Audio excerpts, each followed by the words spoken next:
Hello students, आज हम study करेंगे इलेक्ट्रोकेमिस्ट्री। तो इलेक्ट्रोकेमिस्ट्री को स्टार्ट करते हैं with the definition of electrochemistry. तो डेफिनेशन को लर्न करने के लिए इसे दो वर्ड में डिवाइड कर देंगे, एक इलेक्ट्रो, दूसरा केमिस्ट्री। तो इलेक्ट्रो में क्या है, अगर ओ के साथ एन अटैच कर दें तो इसका मीनिंग होगा इलेक्ट्रॉन। अब जब इलेक्ट्रॉन फ्लो करता है, फ्लो ऑफ इलेक्ट्रॉन को क्या बोलते हैं हम, करंट। तो सिंपली हमने इलेक्ट्रो वर्ड से करंट वर्ड को ड्राइव कर लिया। कैसे कि एन अटैच करेंगे इलेक्ट्रॉन, जब इलेक्ट्रॉन फ्लो होगा, फ्लो ऑफ इलेक्ट्रॉन को बोलते हैं करंट। अब करंट को सिंपली क्या बोल सकते हैं, करंट को बोल देंगे हम इलेक्ट्रिक एनर्जी। इलेक्ट्रिक एनर्जी और इलेक्ट्रिकल एनर्जी।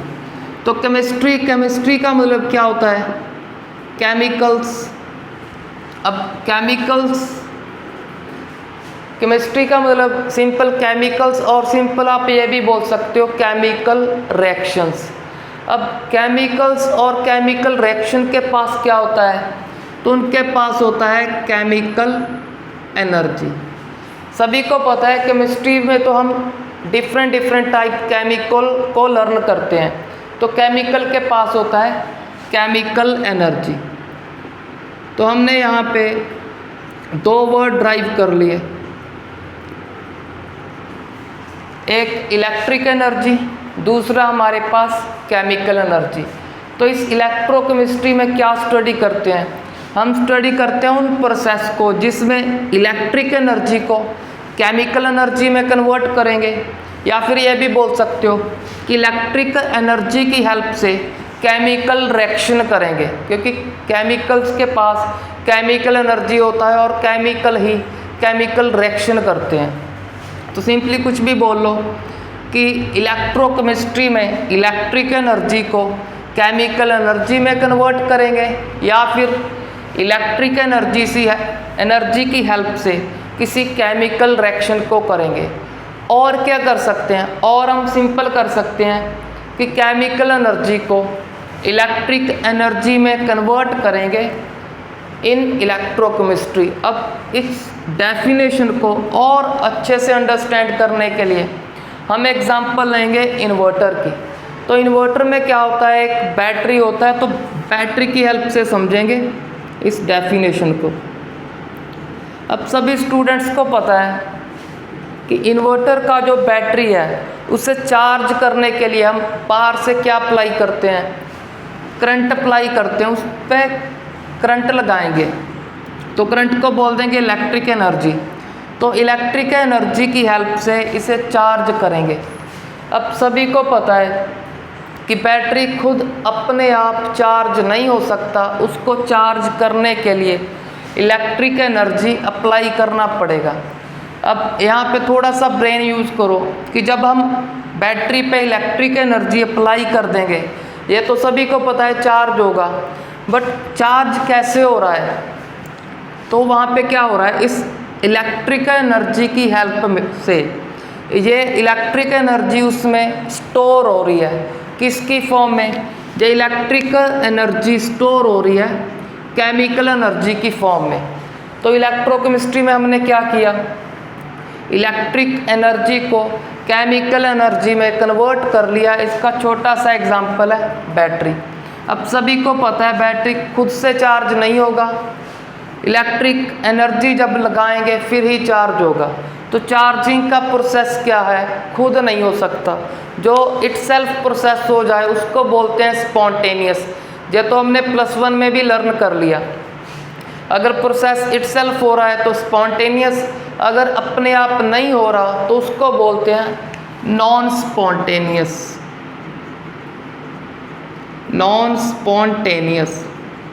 तो ये इलेक्ट्रिक एनर्जी का केमिकल एनर्जी में कन्वर्ट होना क्या था, नॉन स्पॉन्टेनियस था, अपने आप नहीं हो सकता, करना पड़ेगा, क्योंकि बैटरी का जो चार्जिंग प्रोसेस है अपने आप नहीं होता।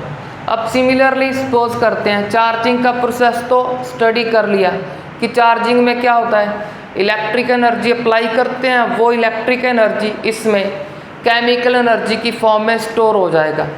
तो इलेक्ट्रिक एनर्जी को केमिकल एनर्जी में कन्वर्ट करने का प्रोसेस क्या है?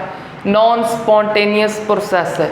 अब सपोज करो अगर कभी भी लाइट चला गया, अगर लाइट चला जाए तो वहाँ पे क्या होता है?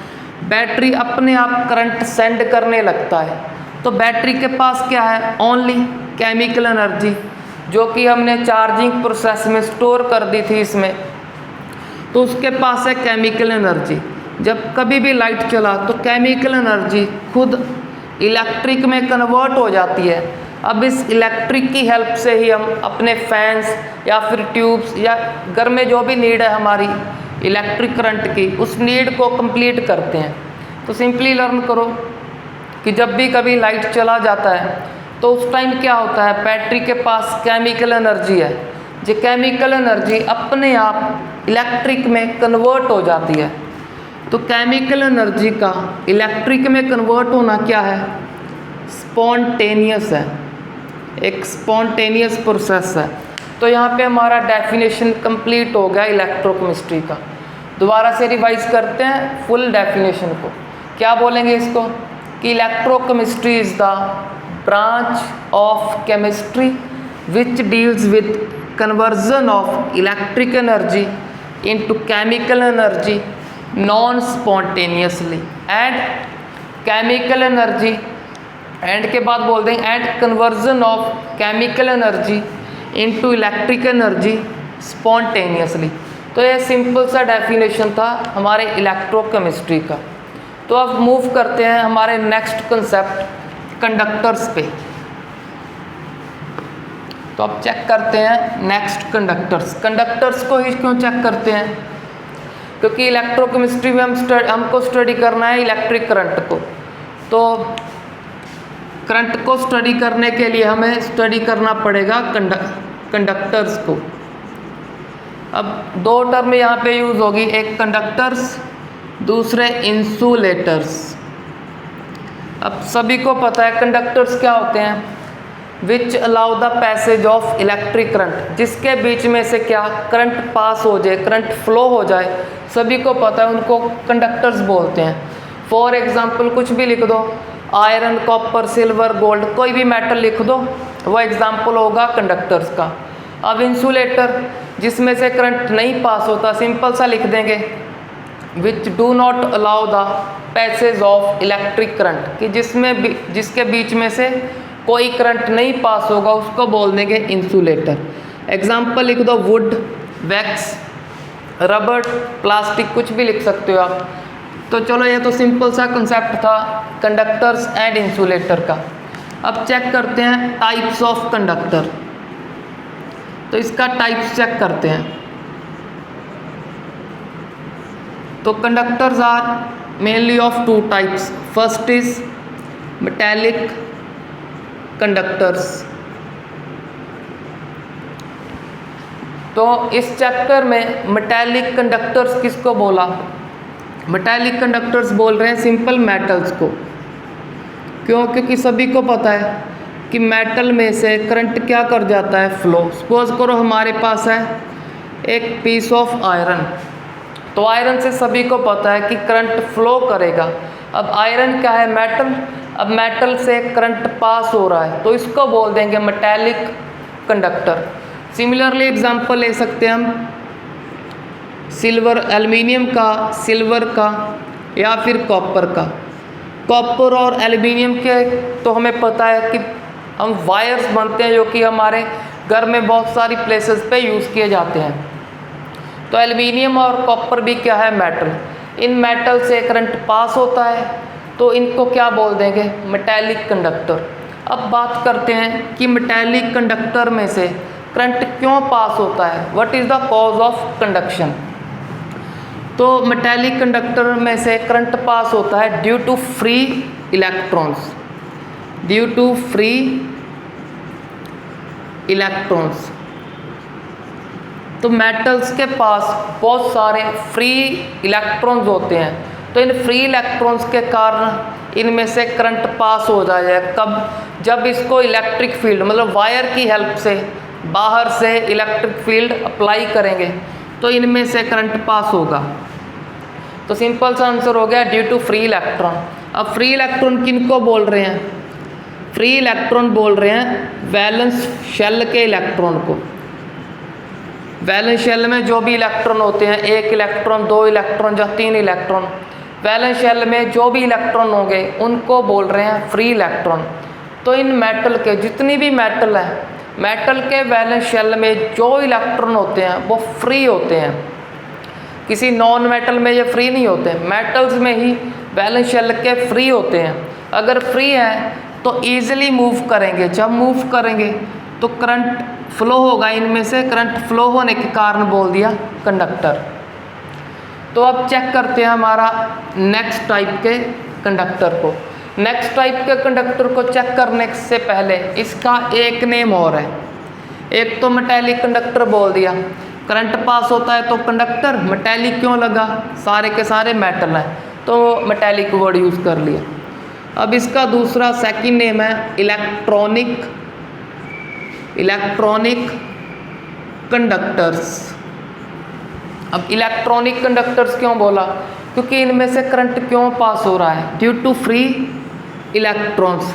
तो इलेक्ट्रॉन्स के कारण बोल दिया इलेक्ट्रॉनिक कंडक्टर्स। तो याद रखना मेटेलिक कंडक्टर को ही इलेक्ट्रॉनिक कंडक्टर्स बोलते हैं। अब मूव करते हैं हमारे नेक्स्ट टाइप के कंडक्टर्स पे। तो सेकंड टाइप्स के कंडक्टर हैं इलेक्ट्रोलाइट्स और इलेक्ट्रोलिटिक कंडक्टर्स। अब इलेक्ट्रोलिटिक कंडक्टर्स किसको बोलेंगे? जिसमें से करंट पास होगा in the molten state, molten form भी बोल सकते हो आप। वो कंडक्टर जिसकी मोल्टन स्टेट और एक्वस सॉल्यूशन से करंट पास हो जाएगा, उनको क्या बोल देंगे हम? इलेक्ट्रोलिटिक कंडक्टर्स बोल देंगे। फॉर एग्जाम्पल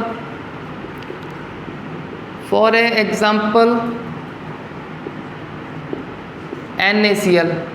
अब सभी को पता है कि NaCl क्या है? एक सॉलिड सब्सटेंस है हमारा, कॉमन सॉल्ट।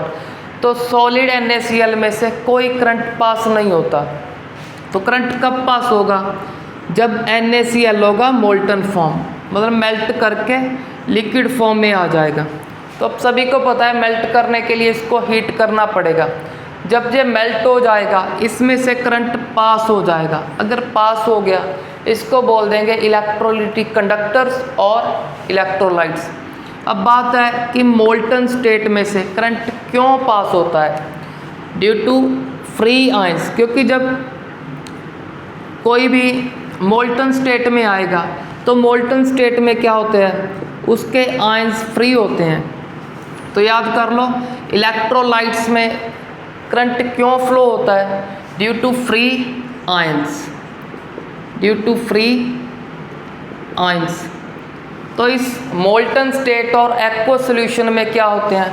बहुत सारे आयंस फ्री होते हैं। अगर ये आयंस फ्री हैं, जब ये मूव करेंगे, मूव करने पे करंट फ्लो होगा, उसी करंट को क्या बोल देंगे? Electrolytic conduction. इनको बोल देंगे इलेक्ट्रोलिटिक कंडक्टर। बट जो करंट प्रोड्यूस होगा उस करंट को बोलेंगे इलेक्ट्रोलिटिक कंडक्शन। तो चलो हमने यहाँ पे लर्न कर लिया कि करंट पास होगा ड्यू टू फ्री आयंस। उसमें क्या था? Due to free electron. थोड़ा सा डिफरेंस है, इसको अच्छे से लर्न करो। तो अब चेक करते हैं हम इलेक्ट्रोलाइट्स के टाइप्स। तो electrolytes also have 2 types. First is strong electrolyte, next होगा हमारा वीक इलेक्ट्रोलाइट। तो चलो फर्स्टली स्ट्रॉन्ग इलेक्ट्रोलाइट को स्टडी करते हैं। तो स्ट्रॉन्ग इलेक्ट्रोलाइट किसे बोलेंगे? तो स्ट्रॉन्ग इलेक्ट्रोलाइट उसको बोल देंगे जो कंप्लीटली डिसोशिएट होगा। अब इसको चेक करते हैं कि कंप्लीटली डिसोशिएट क्या है। फॉर एग्जांपल हमारे पास है एक NaCl। जब NaCl को हम सपोज करो अब एक्वस सॉल्यूशन प्रोड्यूस कर रहे हैं इसका, सभी को पता है कि एक्वस का मीनिंग होता है वाटर, कि जब NaCl को वाटर में ऐड करेंगे तो NaCl सिंपली ब्रेक हो जाएगा Na पॉजिटिव Cl नेगेटिव। जब ब्रेक हो गया, डिसोशिएट हो गया, आयन फ्री है। अब ये फ्री आयन मूव कर सकते हैं, अगर मूव करेंगे तो इलेक्ट्रिक करंट को प्रोड्यूस कर देंगे। तो चलो अब बात करते हैं इसकी। हमारे पास एक NaCl, सपोज करो एक NaCl, एक NaCl क्या प्रोड्यूस करेगा, वाटर में जाकर एक Na पॉजिटिव एक ही Cl नेगेटिव। अब सपोज करो हमारे पास NaCl है 100, अब 100 क्या करेंगे, 100 Na पॉजिटिव प्रोड्यूस करेंगे एंड 100 ही Cl नेगेटिव। तो जब भी कोई इलेक्ट्रोलाइट कंप्लीटली, मतलब अगर 100 है 100 का 100 डिसोशिएट हो जाए, अगर 200 है तो 200 का 200 ही डिसोशिएट हो जाए, जो इलेक्ट्रोलाइट कंप्लीटली डिसोशिएट हो जाएगा उसको बोलते हैं स्ट्रॉन्ग इलेक्ट्रोलाइट। अब स्ट्रॉन्ग इलेक्ट्रोलाइट क्या कर रहा है, मैक्सिमम आयन प्रोड्यूस कर रहा है, क्योंकि सभी को पता है 100 है तो 100 ही Na पॉजिटिव मिलेगा, 100 ही Cl नेगेटिव, इससे ज़्यादा तो नहीं मिल सकता, क्योंकि हमारे पास टोटली 100 थे। ज़्यादा कब मिलेंगे, जब इसको इंक्रीज़ करोगे। अब चलो सिंपल सा कंसेप्ट है, स्ट्रॉन्ग को लर्न करें। स्ट्रॉन्ग क्यों बोला, क्योंकि मैक्सिमम अमाउंट ऑफ आयंस क्या हो जाते हैं, फ्री। तो जब मैक्सिमम आयंस फ्री हैं तो मैक्सिमम आयंस ही मूव करेंगे, जब मूव करेंगे तो करंट क्या होगा, मोर होगा। इसी कारण इसे इनको स्ट्रॉन्ग इलेक्ट्रोलाइट बोलते हैं। अब स्ट्रॉन्ग इलेक्ट्रोलाइट का और एग्जांपल चेक करते हैं। एक NaCl हो गया, दूसरा KCl, NaCl, KCl, और जितने भी आपने 10th क्लास में स्ट्रॉन्ग एसिड और स्ट्रॉन्ग बेस लर्न किए थे, सारे के सारे कंप्लीटली डिसोशिएट और कंप्लीटली आयोनाइज हो जाते हैं। तो इसी के कारण वो भी क्या है, strong electrolyte. For example HCl is a strong acid, sulphuric acid is also strong acid, and sodium hydroxide is a strong base. तो ये हमारे सिंपल से एग्जांपल हो गए स्ट्रॉन्ग इलेक्ट्रोलाइट के। अब बारी है वीक इलेक्ट्रोलाइट की। अभी तक आपको आइडिया हो गया होगा कि वीक इलेक्ट्रोलाइट किसको बोल देंगे, सिंपल उसको विच डू नॉट डिसोशिएट और ionise completely, which do not dissociate and, या और लिख देते हैं, और आयोनाइज कंप्लीटली। जो कंप्लीटली डिसोशिएट नहीं होंगे या कंप्लीटली आयोनाइज नहीं होंगे उनको क्या बोल देंगे, वीक इलेक्ट्रोलाइट बोल देंगे। तो इसका सिंपल सा एग्जांपल जो लर्न किए थे अपने 10th में, weak acid and weak base. For example acetic acid. Acetic acid क्या है, एक वीक एसिड है। अगर वीक एसिड है तो सपोज करो अगर ये 100 है, 100 का 100 नहीं ब्रेक होगा, 100 से कम होगा, सपोज कर लो 60 हो गया या 70 या फिर 80 हो गया। अगर कम डिसोशिएट हो रहा है तो कम आयन प्रोड्यूस करेगा, अगर कम आयन प्रोड्यूस कर रहा है तो करंट भी कम ही होगा। तो इसी के कारण इन्हें वीक इलेक्ट्रोलाइट बोल देंगे। और कोई एग्जांपल, अमोनियम हाइड्रोक्साइड, ये एक वीक बेस है तो ये हो गया हमारा वीक इलेक्ट्रोलाइट।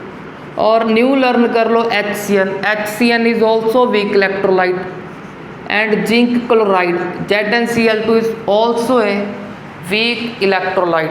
तो यहाँ पे हमने स्ट्रॉन्ग और वीक का कंसेप्ट कर लिया कि स्ट्रॉन्ग कंप्लीटली डिसोशिएट हो, weak do not dissociate completely. अब चेक करते हैं एक और सिंपल सा कंसेप्ट। यहाँ पे चेक करो, इन दोनों की डेफिनेशन में बुक लिखेंगी विच डू नॉट डिसोशिएट और आयोनाइज। इसमें क्या लिखेगा, which dissociate and ionize completely. तो दोनों वर्ड होंगे, डिसोशिएट और आयोनाइज। तो बेसिकली इनकी सेंस सेम सी है बट थोड़ा सा डिफरेंस है। उस डिफरेंस को चेक करते हैं अपनी नॉलेज को इंक्रीज करने के लिए। तो फर्स्टली हम चेक करेंगे डिसोशिएशन वर्ड को। तो इसके लिए लर्न करो कि डिसोशिएशन वर्ड यूज़ होता है for ionic compound. Ionic compound के लिए वर्ड यूज़ होगा डिसोशिएशन। फॉर एग्जांपल NaCl, सभी को पता है NaCl क्या है, आयनिक कंपाउंड है जिसमें पहले से ही Na पॉजिटिव और Cl नेगेटिव होता है और पॉजिटिव नेगेटिव में अट्रैक्शन होता है। तो डिसोशिएशन किसके लिए यूज़ होगा, आयनिक कंपाउंड। आयनिक कंपाउंड में क्या होता है, आयंस पहले से ही है, बस उस आयंस को क्या करना है, ब्रेक करना है, अलग अलग करना है। तो अलग अलग कौन करेगा, सॉल्वेंट, जो भी हम ऐड करेंगे, जो वाटर ऐड करेंगे, वाटर क्या कर देगा, इनको सेपरेट कर देगा। तो डिसोशिएशन सिंपल सा लर्न कर लो कहाँ यूज़ होगा, आयनिक कंपाउंड जिसमें आयन पहले से ही है, बस उन्हें क्या करना है, अलग अलग करना है। जब अलग अलग कर दिए तो इस प्रोसेस को बोलेंगे डिसोशिएशन। तो अब चेक करते हैं हम आयोनाइजेशन को। तो आयोनाइजेशन को चेक करने के लिए पहले इसको इरेज कर लेते हैं। अब चेक करते हैं आयोनाइजेशन। तो जैसे डिसोशिएशन यूज़ होगा फॉर आयनिक कंपाउंड, तो आयोनाइजेशन किसके लिए यूज़ होगा, फॉर कोवालेंट कंपाउंड। अब कोवालेंट कंपाउंड में सभी को पता है कि शेयरिंग होता है, वहाँ पे कोई लूज गेन नहीं होता इलेक्ट्रॉन का। तो यहाँ पे क्या होता है, शेयरिंग में अप्लाई करते हैं इलेक्ट्रोनेगेटिविटी को। इलेक्ट्रोनेगेटिविटी के कारण यहाँ पे पार्शली नेगेटिव, यहाँ पे पार्शली पॉजिटिव होगा। अब यहाँ पे क्या है, कोई फुल पॉजिटिव और फुल नेगेटिव नहीं है, तो उस फुल पॉजिटिव और फुल नेगेटिव को क्रिएट करना है। कौन क्रिएट करेगा, हमारा सॉल्वेंट वाटर ही क्रिएट करेगा। तो यहाँ पे क्या है, आयंस नहीं है, कंप्लीट आयंस नहीं है, आयंस को क्या करना है, क्रिएट करना है। उस क्रिएट करने को क्या बोलेंगे, आयोनाइजेशन, मतलब आयंस को प्रोड्यूस करना है। तो ये हमारा सॉल्वेंट यहाँ पे आयंस को क्रिएट भी करेगा, जिसको केमिस्ट्री की लैंग्वेज में बोल देंगे आयोनाइज करेगा। आयोनाइज भी करेगा इस कंपाउंड को आयोनाइज करके प्रोड्यूस कर देगा H पॉजिटिव और Cl नेगेटिव को। आयोनाइज भी किया और सेपरेट भी किया।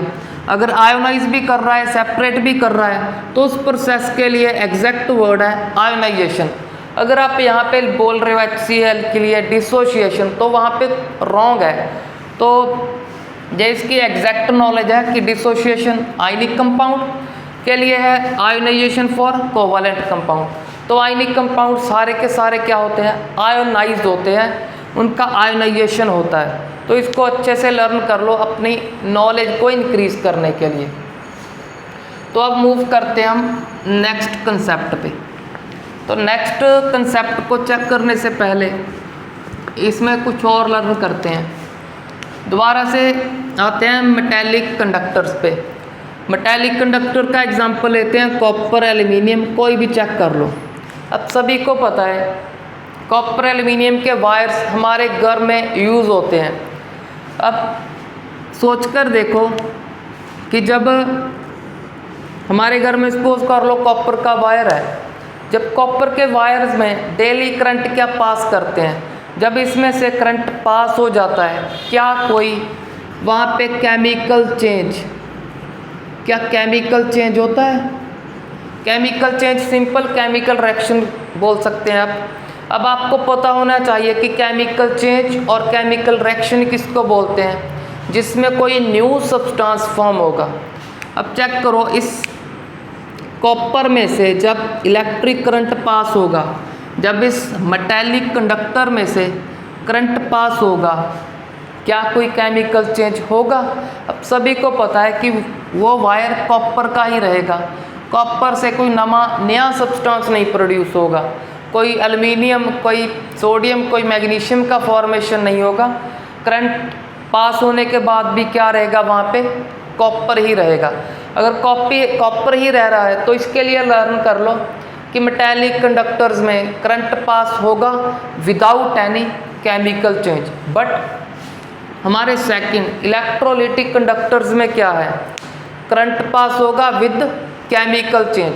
तो जब इनमें से इलेक्ट्रोलाइट्स में से जब कोई करंट पास होगा तो वहाँ पे क्या होगा, करंट पास होने के बाद केमिकल चेंज होगा, कोई न्यू सब्सटेंस प्रोड्यूस होगा। फॉर एग्जांपल NaCl, इससे दो सब्सटेंस प्रोड्यूस हो जाते हैं।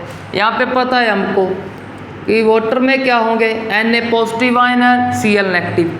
NaCl है एक कॉमन सॉल्ट है जिसे हम डेली लाइफ में यूज़ करते हैं। जब इससे करंट पास करेंगे, एक तो सोडियम मेटल का फॉर्मेशन होगा जो सॉलिड फॉर्म में है।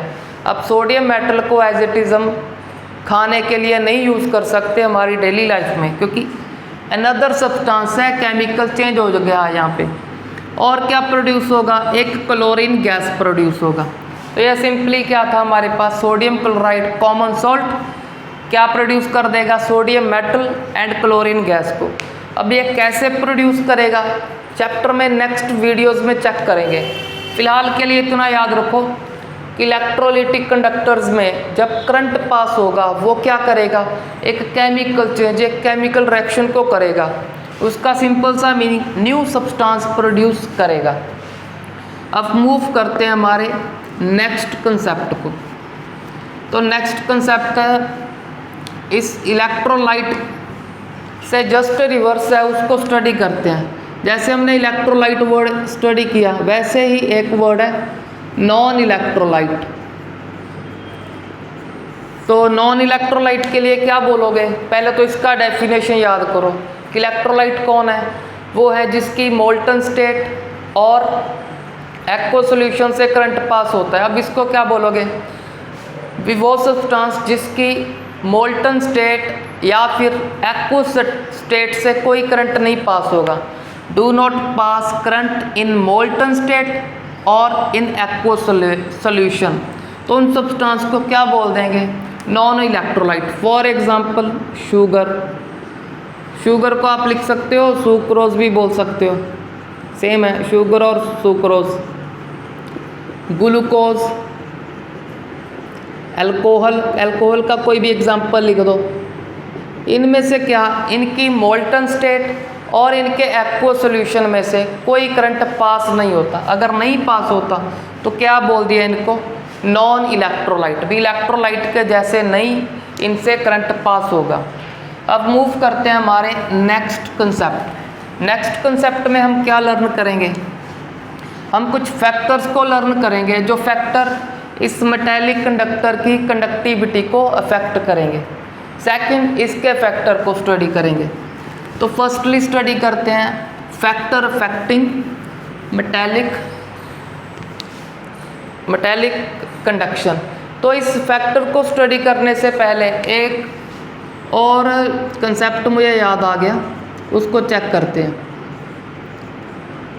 अब इलेक्ट्रोलिटिक कंडक्टर, अब जैसे हमने स्टडी किया इलेक्ट्रोलिटिक कंडक्टर्स में करंट क्यों पास होता है, किसके कारण, due to free ions, due to free ions. तो फ्री आयंस के कारण ही इन कंडक्टर्स को आयनिक कंडक्टर्स भी बोलते हैं। जैसे फ्री इलेक्ट्रॉन के कारण मेटेलिक कंडक्टर को बोला था इलेक्ट्रॉनिक कंडक्टर। अब फ्री आयन है, इलेक्ट्रॉन नहीं है, फ्री आयन के कारण बोल दिया आयनिक कंडक्टर्स। तो इस सिंपल से कंसेप्ट को लर्न कर लेना। अब मूव करते हैं फैक्टर्स पे। फैक्टर अफेक्टिंग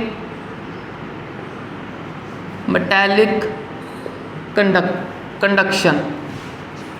मेटेलिक कंडक्शन मतलब जो मेटल से करंट पास होगा, उस करंट को कौन कौन से फैक्टर इंक्रीज डिक्रीज सिंपल सा अफेक्ट करेंगे, उनको चेक करते हैं। तो उनको चेक करने से पहले आपको पता होना चाहिए कि मेटेलिक कंडक्टर मतलब हमारा कॉपर वायर या एल्युमिनियम वायर या कोई आयरन का वायर या कोई आयरन का पीस, उसमें से करंट क्यों फ्लो हो रहा है, due to free electron. Free electron किनको बोला, वैलेंस शेल के इलेक्ट्रॉन को। इतना लर्न करो पहले, उसके बाद आते हैं फैक्टर पे। तो फर्स्ट फैक्टर क्या है? फर्स्टली फैक्टर है इस मेटालिक कंडक्शन को जो इफेक्ट करेगा वो है number of valence electron. Number of valence electrons. अब सिंपल सा कंसेप्ट है, करंट किसके कारण प्रोड्यूस हो रहा है? फ्री इलेक्ट्रॉन, मतलब वैलेंस शेल के इलेक्ट्रॉन के कारण। अगर वैलेंस इलेक्ट्रॉन मोर हुए तो करंट भी क्या प्रोड्यूस होगा, उसमें से मोर करंट पास होगा। अगर वैलेंस इलेक्ट्रॉन कम हुए, अगर वैलेंस इलेक्ट्रॉन कम तो करंट भी कम प्रोड्यूस होगा।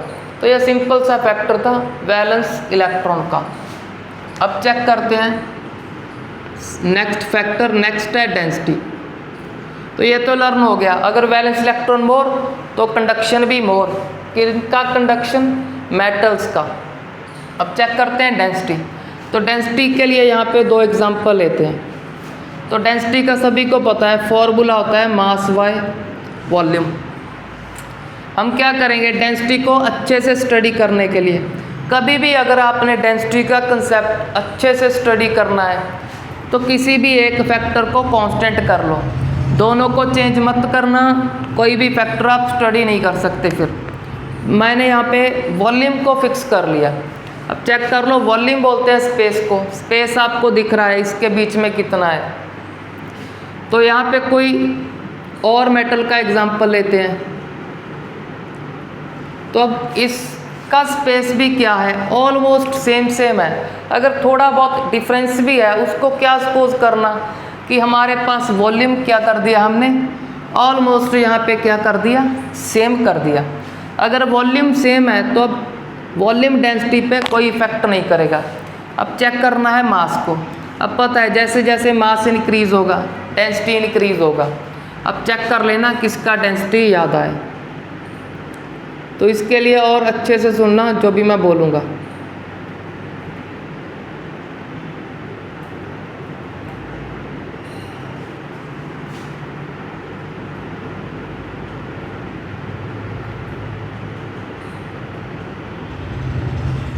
तो अब चेक करो, सेकंड रो में भी एटम्स होंगे और इसके भी सेकंड रो में एटम्स होंगे, बट उनको ड्रॉ नहीं किया क्योंकि हमें तो कंसेप्ट को लर्न करना है।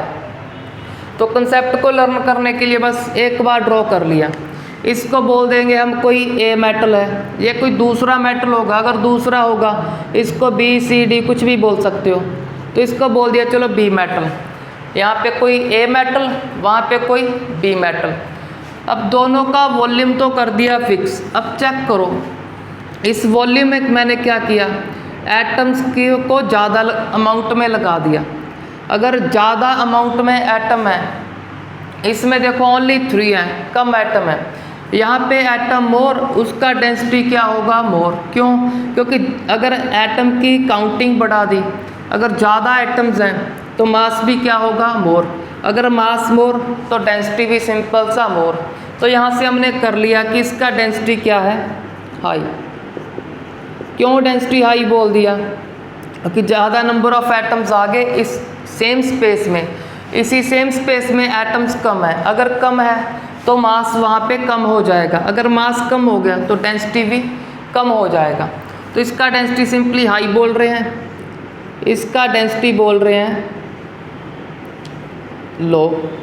इसको सिंपली आप ये भी बोल सकते हो कि यह मोर डेंसली पैक्ड है। मोर डेंसली मतलब कि इसमें ज़्यादा एटम आ गए, इसका डेंसिटी कम है क्योंकि एटम कम है। चलो अब चेक करते हैं ये हाई डेंसिटी क्या करेगा। अब सपोज करो हमारे इस एटम के पास वैलेंस इलेक्ट्रॉन है 2, तो इसके पास भी कितने होंगे, 2, क्योंकि सारे के सारे एटम क्या है, किसी एक एलिमेंट के होंगे। तो इसके पास भी 2, नेक्स्ट भी सभी के पास 2 इलेक्ट्रॉन होंगे। इसके पास भी 2, इसके पास भी 2। अब सपोज कर लो सेम, क्योंकि हमने चेक किया है कैल्शियम एंड मैग्नीशियम दोनों के पास वैलेंस इलेक्ट्रॉन कितने होते हैं, 2। अगर बहुत सारी मेटल ऐसी हो सकती हैं जिनके पास 2 इलेक्ट्रॉन होंगे, जब बहुत सारी ऐसी जिनके पास वैलेंस इलेक्ट्रॉन कितने होंगे, 1 होंगे। फॉर एग्जांपल सोडियम के पास भी 1 इलेक्ट्रॉन होता है वैलेंस शेल में, पोटाशियम के पास भी 1 ही होता है। तो यहाँ पे हम सपोज करके चल रहे हैं कि इसके पास भी 2 हैं। तो फर्स्ट एटम के पास वैलेंस शेल में 2 होंगे, सेकंड के पास भी 2, थर्ड के पास भी 2। अब चेक कर लो, डेंसिटी हाई होने के कारण वैलेंस इलेक्ट्रॉन किसके पास मोर होंगे, तो वैलेंस इलेक्ट्रॉन उसके पास मोर होंगे जिसका डेंसिटी हाई। चेक कर लो, यहाँ पे 10 हो गए, यहाँ पे ओनली 6, तो वैलेंस इलेक्ट्रॉन इसके पास मोर है ड्यू टू हाई डेंसिटी। तो जिसका है डेंसिटी हाई है उसके पास वैलेंस इलेक्ट्रॉन मोर, अगर वैलेंस इलेक्ट्रॉन मोर उसका ही मेटालिक कंडक्शन क्या होगा, मोर।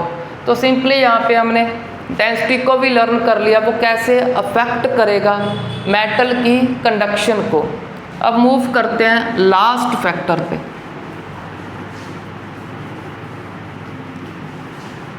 तो लास्ट फैक्टर है इंपॉर्टेंट फैक्टर टेम्परेचर का। इंपॉर्टेंट है जो इस पे क्वेश्चन भी आ जाता है कभी।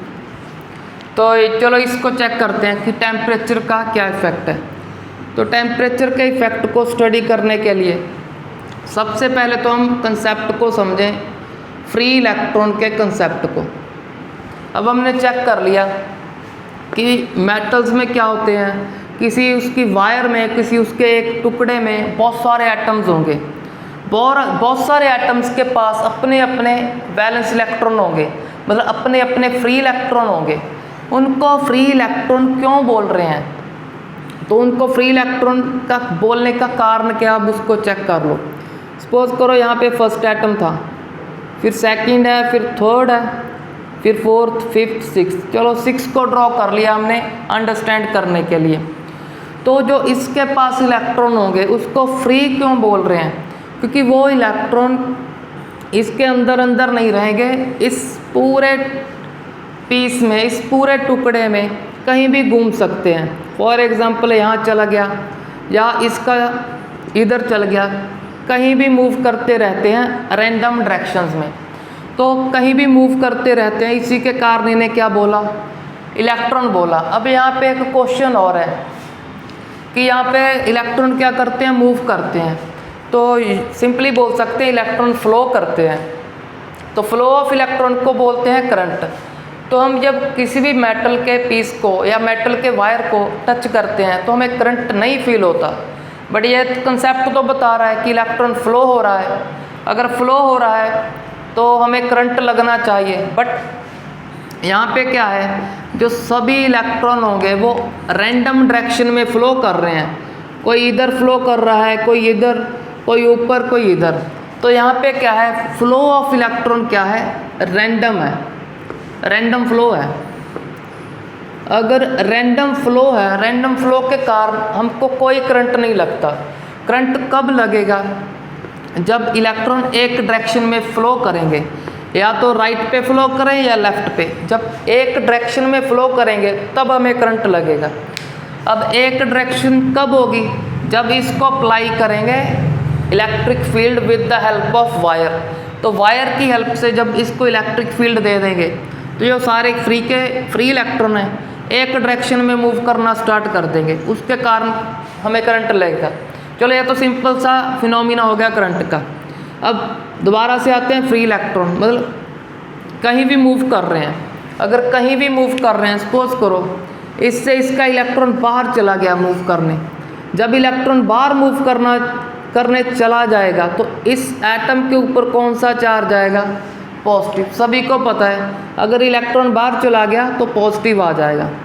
सिमिलरली जब इसका इलेक्ट्रॉन बाहर जाएगा इसके ऊपर पॉजिटिव, तो सभी पे मैं पॉजिटिव चार्ज लगा रहा हूँ। आपको समझ आ गया होगा कि पॉजिटिव क्यों शो किया, क्योंकि सपोज कर रहे हैं कि इनका इलेक्ट्रॉन कहीं बाहर इसी टुकड़े में, इसी मेटल के पीस में घूमने चला गया।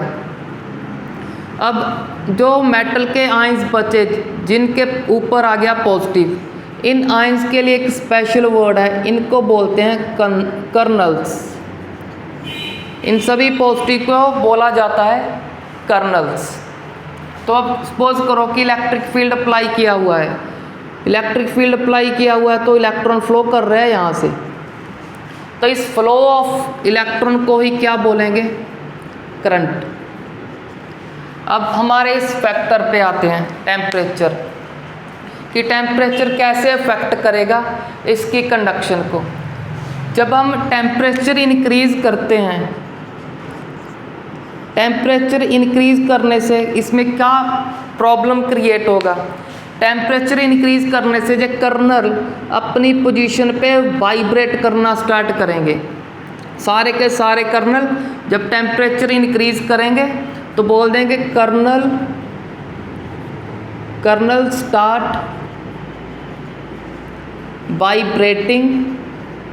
वाइब्रेटिंग। कहाँ पे वाइब्रेट करेंगे? इनकी मीन पोजीशन। मीन पोजीशन किसे बोलते हैं?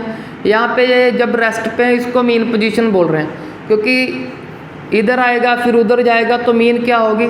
सेंटर की पोजीशन। तो सिंपल सा बोल देंगे टेम्परेचर इंक्रीज करने से कर्नल क्या करेंगे? Kernel start vibrating about their mean position, about their mean position.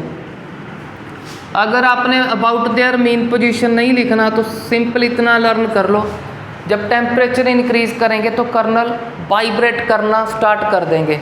जितना आप टेम्परेचर इंक्रीज करोगे उतना ज़्यादा वाइब्रेशन बढ़ता जाएगा। अब चेक करो, जब जे वाइब्रेशन होगा क्या जे इलेक्ट्रॉन ईजिली मूव कर लेंगे? क्योंकि अब तो उनके फ्लो में क्या आएगा? प्रॉब्लम आएगा। ये कर्नल स्ट्राइक कर सकते हैं उसके साथ। तो कर्नल की वाइब्रेशन के कारण फ्लो ऑफ इलेक्ट्रॉन हो जाएगा स्लो। अगर फ्लो ऑफ इलेक्ट्रॉन स्लो हो गया तो करंट भी क्या होगा?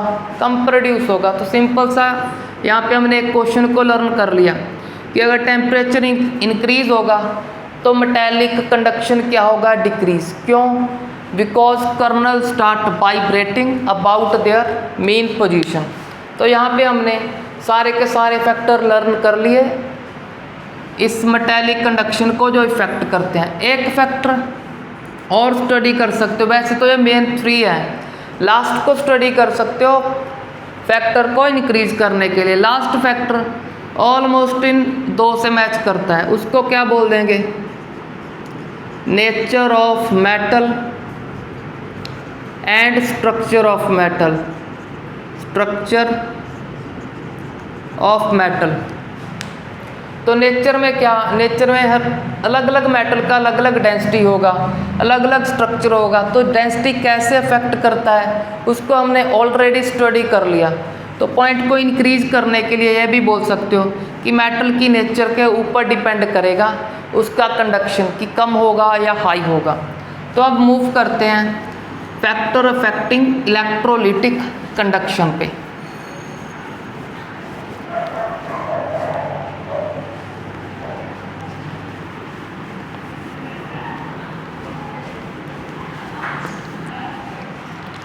तो फैक्टर अफेक्टिंग इलेक्ट्रोलिटिक कंडक्शन।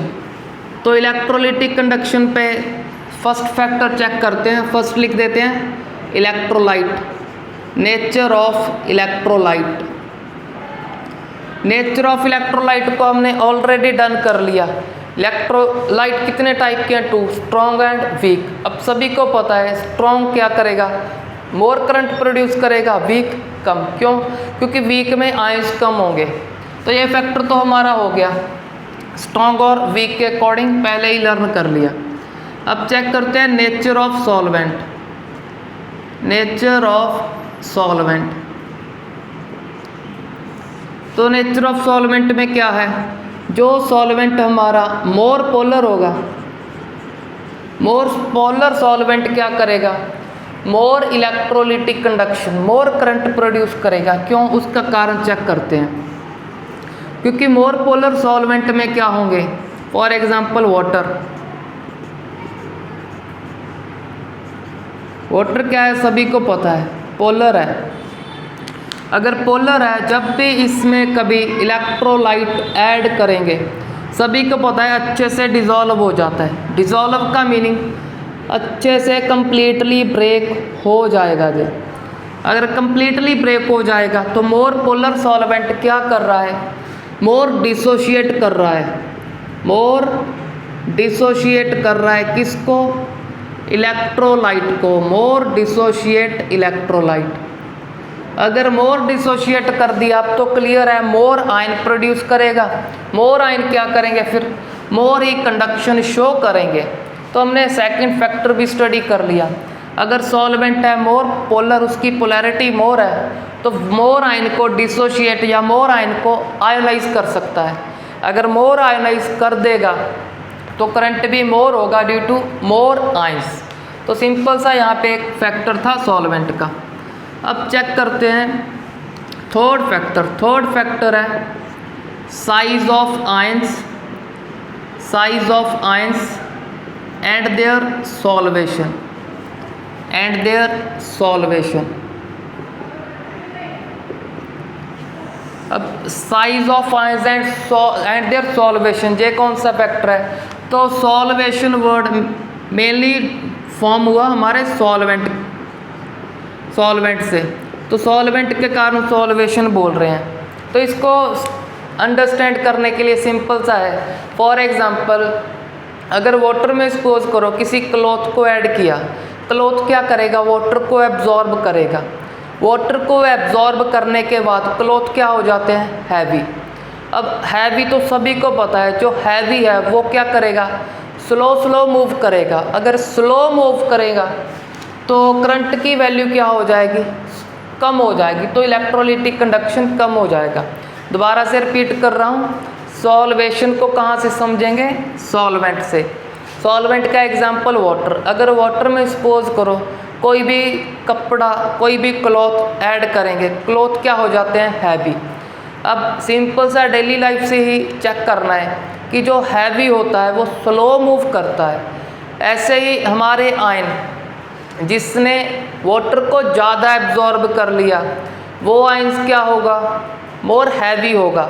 अगर आयंस मोर हैवी हो गया तो स्लो मूव करेगा। अगर स्लो मूव करेगा कंडक्शन क्या हो जाएगा? डिक्रीज। तो सिंपल लिख सकते हैं हम यहाँ पे, अगर more the solvation, more the solvation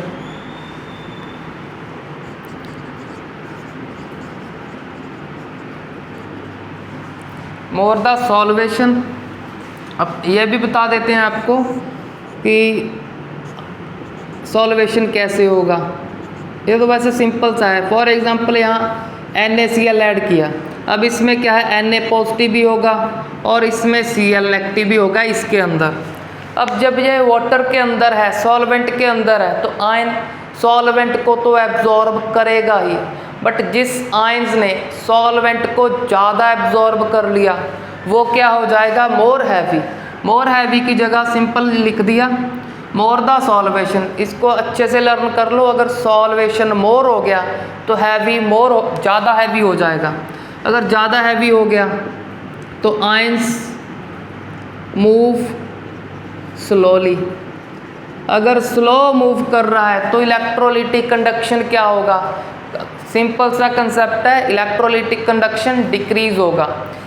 तो चलो ये तो सिंपल सा कंसेप्ट था, क्लॉथ की हेल्प से हमने अंडरस्टैंड कर लिया। अब एक इसका फॉर्मूला है सॉल्वेशन का, उसको लर्न कर लो कि solvation inversely proportional to size of ion. Size of ion, size simply जो आपने +1 में लर्न किए थे कि इन द पीरियोडिक टेबल, ऐसे ऑलमोस्ट ऐसा हमारा पीरियोडिक टेबल होता है कि लेफ्ट टू राइट स्मॉल होगा साइज। जिसका साइज स्मॉल उसका सॉल्वेशन मोर होगा, मतलब ज़्यादा वाटर एब्जॉर्ब करेगा। अगर ज़्यादा एब्जॉर्ब करेगा तो ज़्यादा हैवी हो जाएगा, उसका कंडक्शन स्लो होता जाएगा। तो इस फॉर्मूले को लर्न कर लो कि solvation inversely proportional to size of ions. अब मूव करते हैं हमारे नेक्स्ट फैक्टर पे। तो नेक्स्ट फैक्टर है कंसंट्रेशन, कॉन्संट्रेशन ऑफ इलेक्ट्रोलाइट। चलो कंसंट्रेशन तो पता ही है इलेक्ट्रोलाइट का। अब सपोज करो हमारे पास यहाँ पे चेक करते हैं कि हमारे पास 2 इलेक्ट्रोलिटिक सॉल्यूशन है। दोनों में सपोज कर लो कि दोनों में NaCl ऐड किया।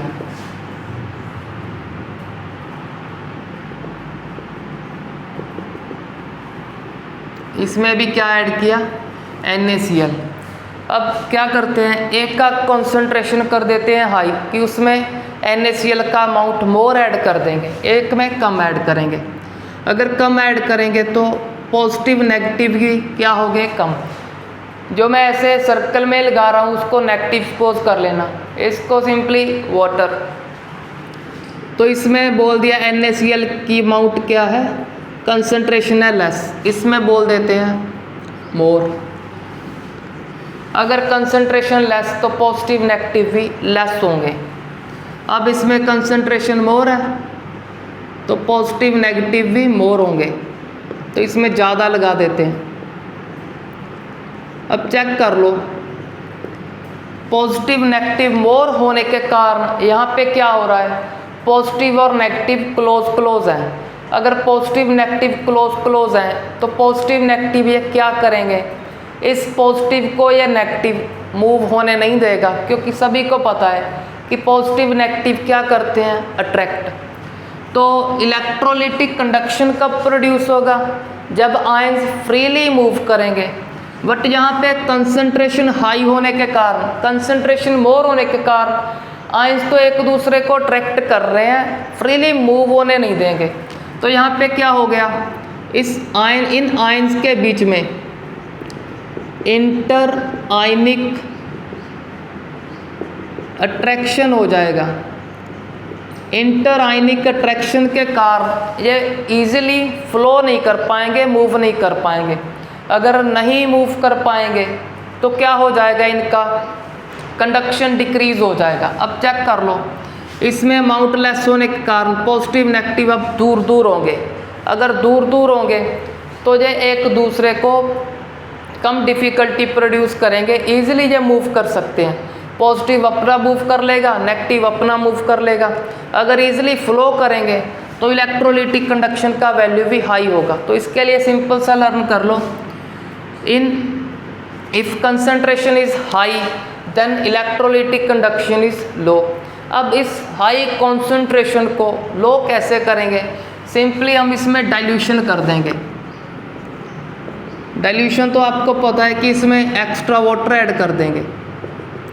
जब एक्स्ट्रा वाटर ऐड करेंगे, जो आयंस इसमें कम स्पेस में इकट्ठे हुए थे वो आयंस अब दूर दूर मूव कर जाएंगे, ऊपर के सॉल्यूशन में भी स्प्रेड आउट हो जाएंगे। तो इसके कारण होगा जो इंटर आयनिक अट्रैक्शन है, जो इंटर आयनिक अट्रैक्शन कम होगा। अगर कम हो गया तो कंडक्टिविटी अब थोड़ा सा इंक्रीज होना लग जाएगा। तो यहाँ अंडरस्टैंड कर लो कि एक क्वेश्चन भी हो गया हमारा कि जब आप डाइल्यूशन करेंगे, what is the effect of dilution on electrolytic conduction. तो इलेक्ट्रोलिटिक कंडक्शन डाइल्यूशन के साथ इंक्रीज होगा। क्यों, आपको बता दिया कि इंटर आयनिक अट्रैक्शन कम हो जाएंगे। अब मूव करते हैं लास्ट फैक्टर पे। लास्ट फैक्टर है टेम्परेचर। अब चेक करो, अगर टेम्परेचर इंक्रीज होगा,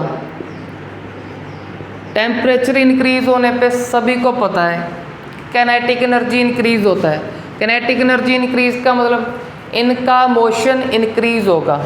अगर इनका मोशन इंक्रीज होगा, इनका मूवमेंट इंक्रीज होगा। मूवमेंट के कारण ही क्या है, इलेक्ट्रोलिटिक कंडक्शन है। तो इलेक्ट्रोलिटिक कंडक्शन भी क्या होगा, with increase in temperature electrolytic conduction also increases. एक तो फैक्टर ये हो गया कि टेम्परेचर इंक्रीज करने से मूवमेंट इंक्रीज होगा। मूवमेंट इंक्रीज होने के कारण इसको बोल दिया इंक्रीज होगा। दूसरा चेक करो, दूसरा for example weak electrolyte. Strong तो हमें पता है पहले से ही सारा डिसोशिएट हो गया होगा। अब जब टेम्परेचर को इंक्रीज करोगे, जो वीक इलेक्ट्रोलाइट है 100 का 100 नहीं ब्रेक हुआ, सपोज करो ये 100 थे, अगर 100 का 100 नहीं ब्रेक हुआ, हमें पता है कि टेम्परेचर इंक्रीज करने पे डिसोशिएशन भी इंक्रीज होगा। अगर डिसोशिएशन इंक्रीज हो गया तो हमारे पास आयन मोर हो जाएंगे इस सॉल्यूशन में। अगर आयन का अमाउंट बढ़ गया तो इलेक्ट्रोलिटिक कंडक्शन भी क्या हो जाएगा, इंक्रीज। तो टेम्परेचर क्या कर रहा है, बेसिकली इलेक्ट्रोलिटिक कंडक्शन को इंक्रीज कर रहा है। कैसे, by increasing movement and by increasing dissociation. अब चेक करते हैं हम लास्ट कंसेप्ट। हमारे 5 फैक्टर थे, इसके 5 के 5 फैक्टर हमने लर्न कर लिए। अब एक कंसेप्ट है डिग्री ऑफ डिसोशिएशन का, उनको चेक करते हैं।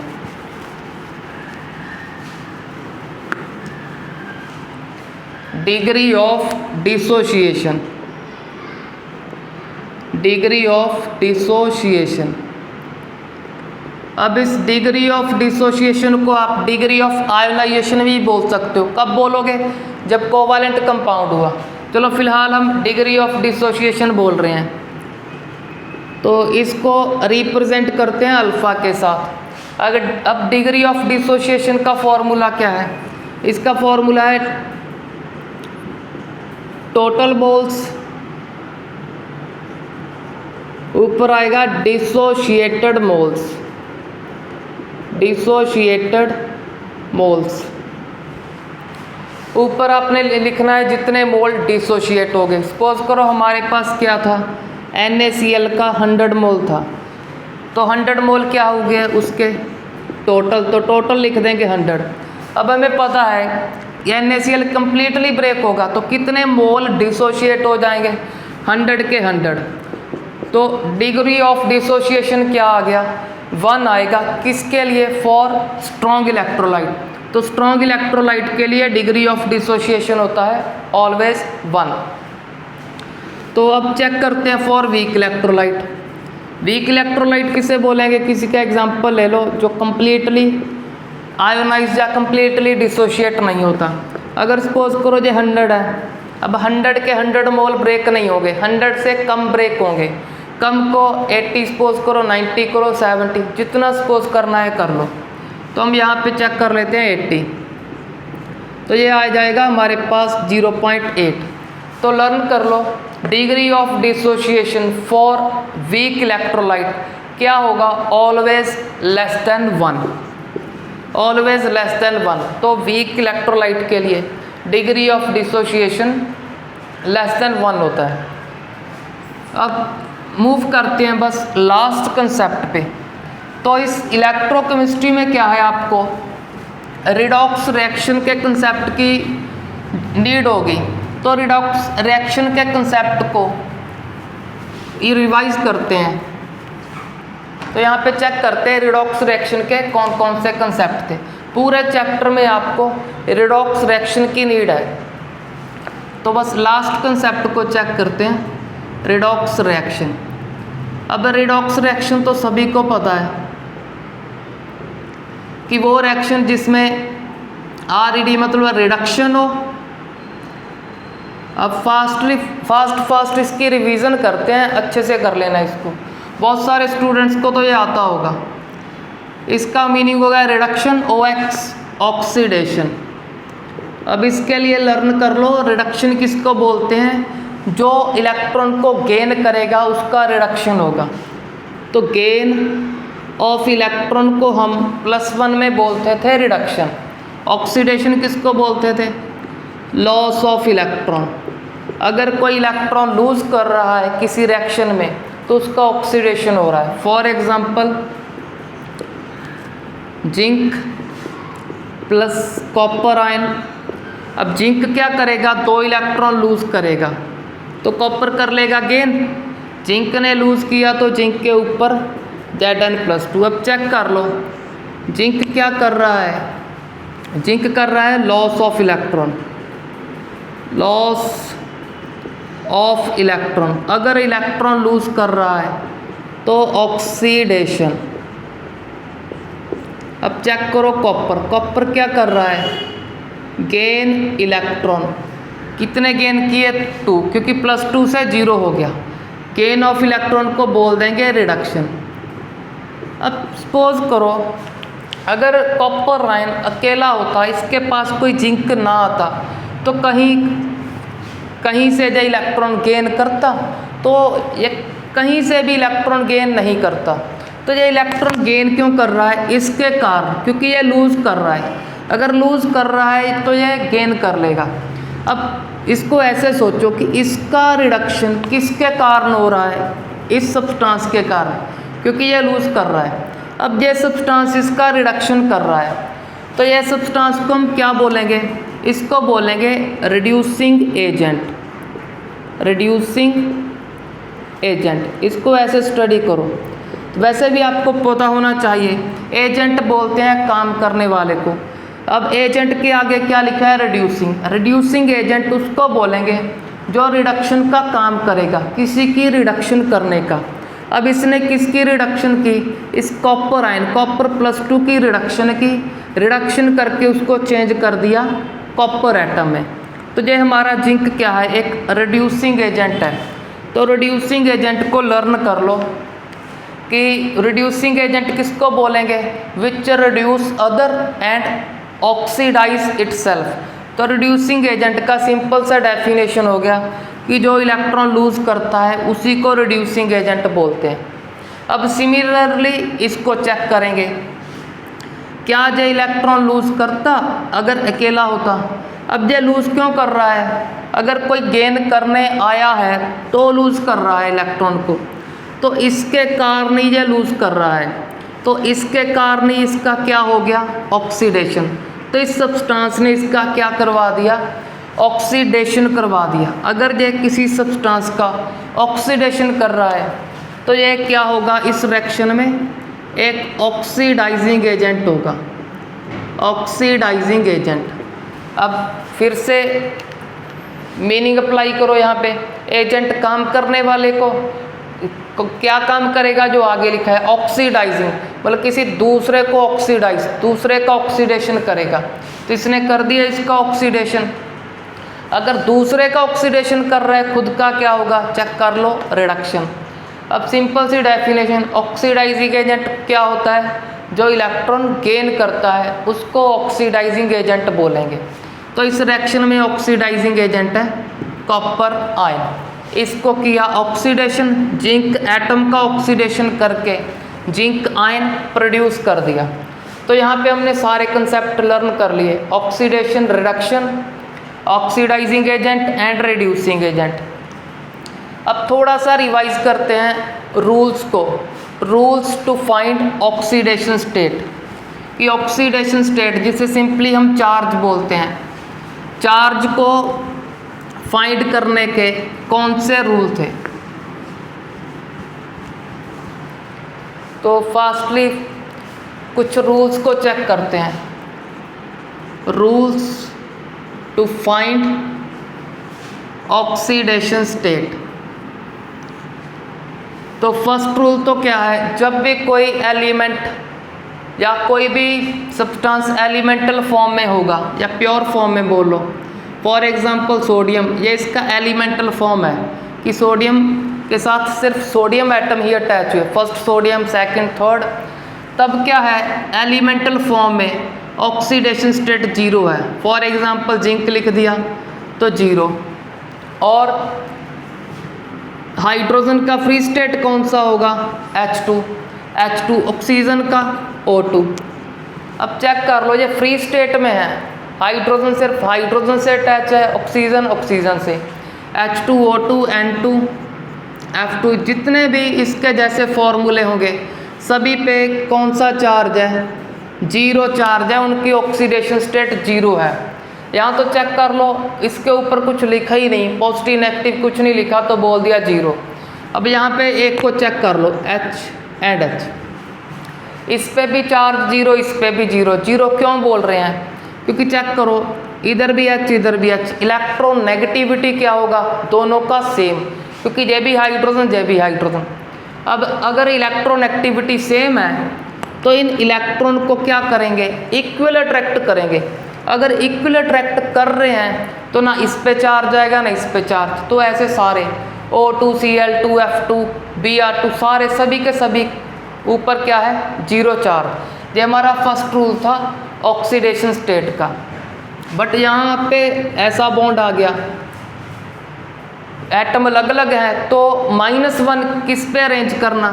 जिसकी इलेक्ट्रॉन एक्टिविटी मोर है उस पे चार्ज लिख देंगे -1, जिसकी इलेक्ट्रॉन एक्टिविटी कम +1। मैं जो मान कर चल रहा हूँ कि आपको पता है इलेक्ट्रॉन एक्टिविटी क्या होता है, चलो बता ही देते हैं जिनको नहीं पता उनके लिए। वैसे तो ऑलमोस्ट स्टूडेंट को आता होगा कि शेयर्ड इलेक्ट्रॉन को जो मोर अट्रैक्ट करेगा, ये थोड़ा थोड़ा अट्रैक्ट करता है। एक बॉन्ड है तो -1 लिख दिया, इसके ऊपर +1। अब सपोज कर लेते हैं किसी और का एग्जाम्पल, यहाँ पे लिख देते हैं कार्बन का ट्रिपल बॉन्ड N के साथ। अब चेक करो, मोर इलेक्ट्रॉन एक्टिव होता है इनमें से नाइट्रोजन। अब फर्स्ट में से भी एक इलेक्ट्रॉन खींचेगा तो -1, इसमें से भी अट्रैक्ट करेगा -2, इसमें भी अट्रैक्ट करेगा -3।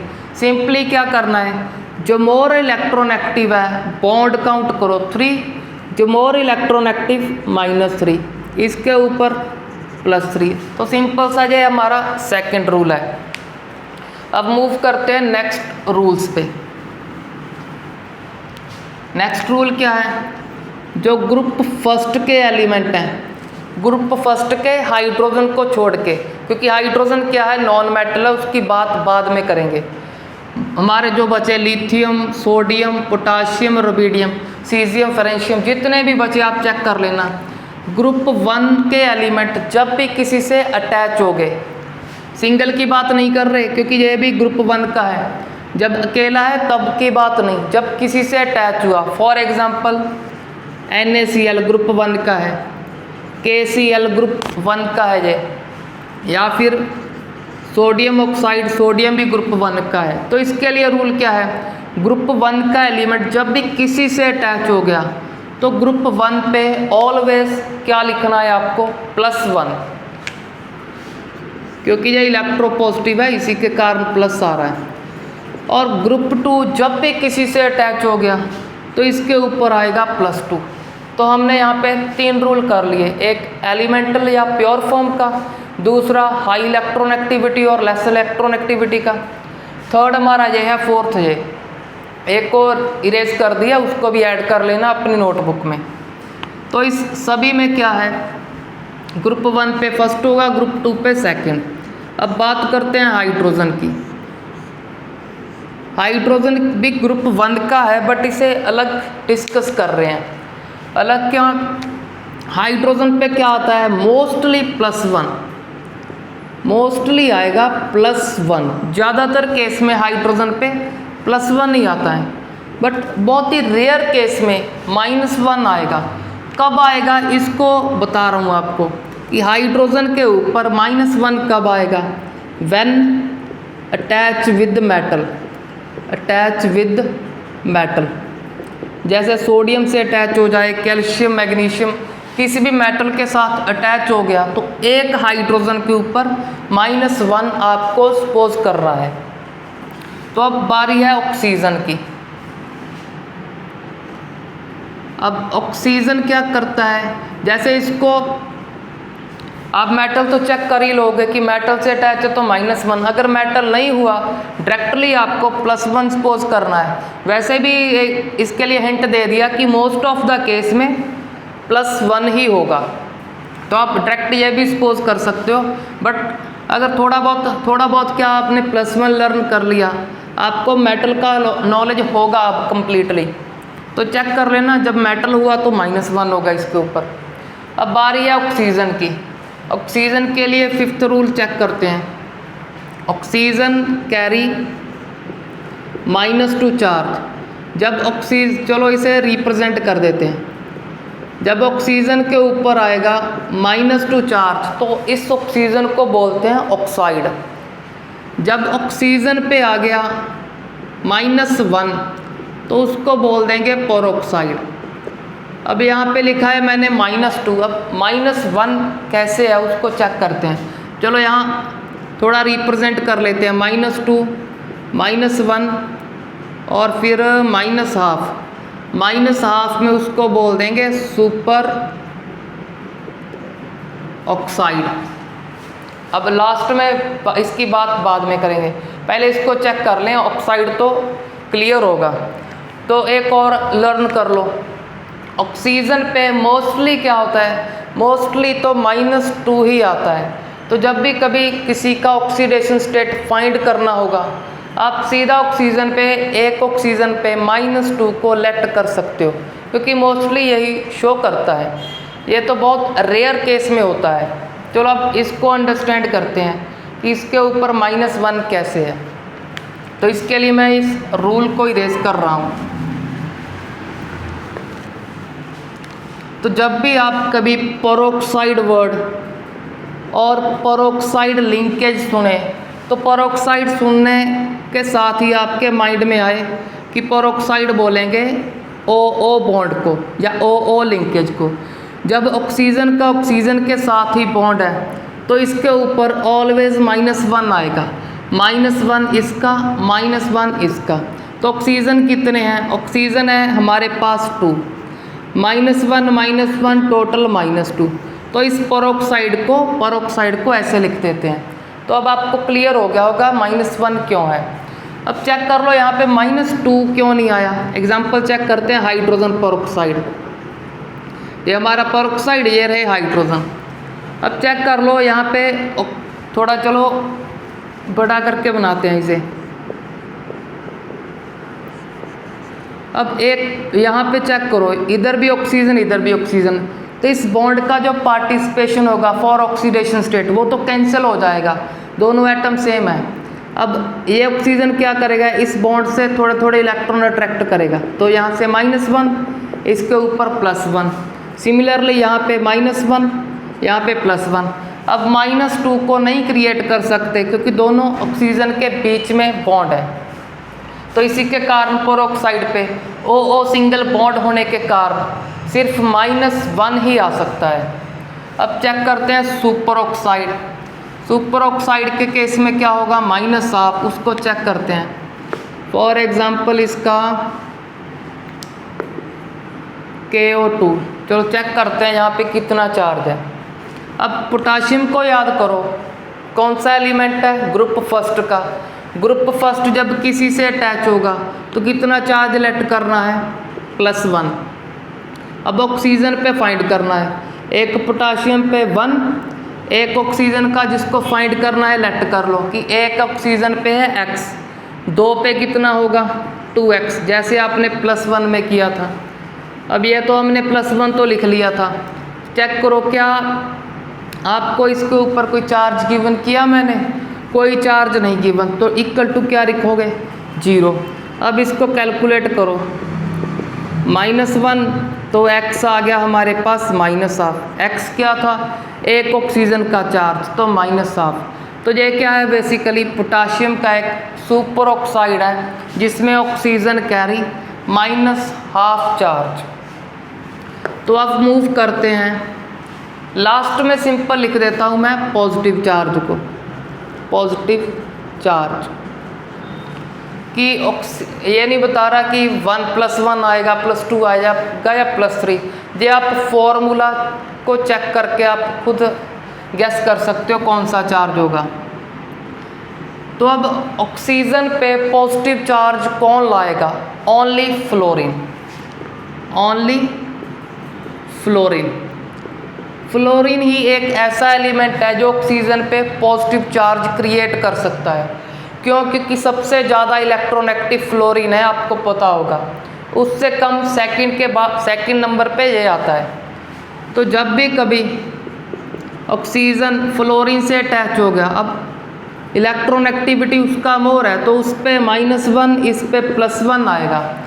तो ऑक्सीजन पे याद रख लो पॉजिटिव कब आएगा, जब फ्लोरीन से अटैच होगा। अब चेक कर लेना फॉर्मूले को देख के कि +1 आएगा या +2, जितने फ्लोरीन अटैच हो जाएंगे उसके अकॉर्डिंग प्लस चार्ज आ जाएगा। तो यहाँ पे लिख देते हैं positive charge only when fluorine is attached. अब हैलोजन की बात करें, fluorine, chlorine, bromine, iodine. Fluorine क्या शो करेगा, एलिमेंटल फॉर्म में 0। जब भी कभी किसी से अटैच हुआ, सभी को पता है फ्लोरीन एक बॉन्ड फॉर्म करता है क्योंकि इसके पास तो कोई d ऑर्बिटल नहीं होता। तो जब भी कभी अटैच होगा तो ये क्या शो करेगा, -1। तो इसका भी बेसिकली हमने सुना है Cl negative, Br negative, I negative, ये तीनों के तीनों -1 को भी शो कर सकते हैं और पॉजिटिव को भी शो करेंगे। और लिख देता हूँ सीधा पॉजिटिव चार्ज। पॉजिटिव को कब शो करेंगे? जब फ्लोरीन अटैच हो गया इनके साथ। जैसे IF7, I के साथ 7 फ्लोरीन अटैच है, तो फ्लोरीन तो क्या करेगा? एक फ्लोरीन एक बॉन्ड का ही फॉर्मेशन करेगा, दूसरा दूसरे। कैसे? एक फ्लोरीन पे तो -1 होगा, तो टोटल 7 फ्लोरीन है, 7 नेगेटिव, इसके ऊपर क्या आएगा? 7 पॉजिटिव। तो ये +7 शो करेगा, या +5 या +3। आप फॉर्मूले को चेक करके देखकर आप खुद चेक करना, बस मैं इतना बता रहा हूँ। -1 तो पता है आपको शो करते हैं, पॉजिटिव को भी करेंगे। कब करेंगे इसका रीज़न बता रहा हूँ। जब फ्लोरीन अटैच हो जाए, और इनसे मोर इलेक्ट्रोनेगेटिव और कौन है? सबसे ज़्यादा फ्लोरीन, सेकंड नंबर पे ऑक्सीजन। ऑक्सीजन भी इन तीनों से मोर इलेक्ट्रोनेगेटिव है। जब भी इनके साथ ऑक्सीजन अटैच हुआ या फ्लोरीन अटैच हुआ, they also show positive charge. वो पॉजिटिव +3 +5 +7 कुछ भी हो सकता है, आप चेक कर लेना फॉर्मूले को देखकर। तो यहाँ पे हमारे ऑक्सीडेशन स्टेट के भी कंसेप्ट ऑलमोस्ट हुए कंप्लीट। इन कंसेप्ट को अच्छे से रिवाइज करो। Thanks for watching the video.